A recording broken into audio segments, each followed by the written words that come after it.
Енді шынымен де көбісі уайымдап кетті, не болып жатыр, қаяқта жүрсің деген сияқты. Мен полный анализ тапсырдым и ертең операцияға жатайын деп жатырмын. Сағат 12-лерде примерно.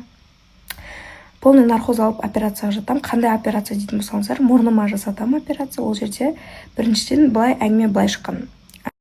Менің мұрнымда аденоид бар деп бұрын бір лор врач айтып кеткен. И соны мен осы жол қолға алайын құрсын деп негізінде операция жасату керек болған.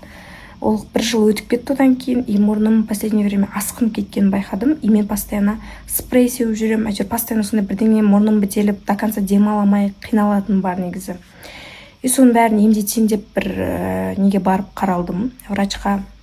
И ол жерде менің мұрнымды емдеп қана қоймай, жаңағыда аденоид басқасын емдеп қана қоймай, мұрнымның мен баяғыдан бері байқайтында, енді көбісі айтады ғой негізі, мұрным кішкене мына жағы жалпақтау, и плюс менің мұрным мына жағы кәдімгідей төмен тұрады.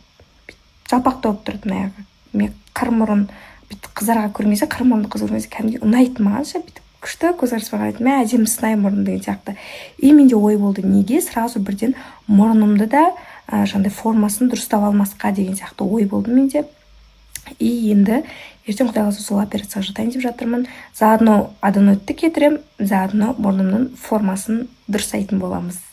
Сол үшін маған сәттілік тілеп қойыңыздар. Пока жаңалық сол. Біз сол тамақтан асырасыра қой алған бетіміз тамақтарды,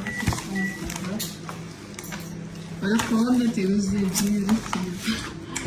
Видео алып білеміз. Екінші красавчик. Бұл сәл енді үлкен красавчикті, бұл әлі сүт красавчик кішкентай. Осылай, Олжастың туған інісі. Бұл да туған інісі.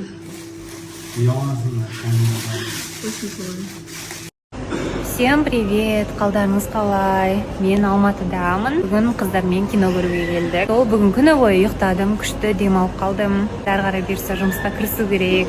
Демалып та шаршайды екенсің енді. Тауды қопарып жіберетін сияқты мотивациямен келдім, көреміз енді. Сол Алматы мен кеп күшті болып жатыр, мен келгенім сезіліп жатыр ма? Жылы болып сондай.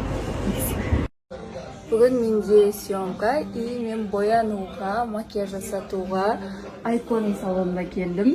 Бұл қызды көрмегелі біраз болған, біраз өзгерістер болып жатыр. 3-4 айда енді көріп жатыр екенбіз.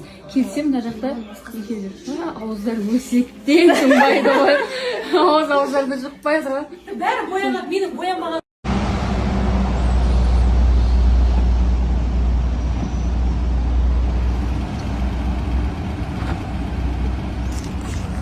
Машиналарда құлта видео қарай бара жатырмын. Біраз видео түсірдім емежен ішінде. Енді ертең басқа видеолар түсіреміз, Құдай қаласа. Күтіңіздер.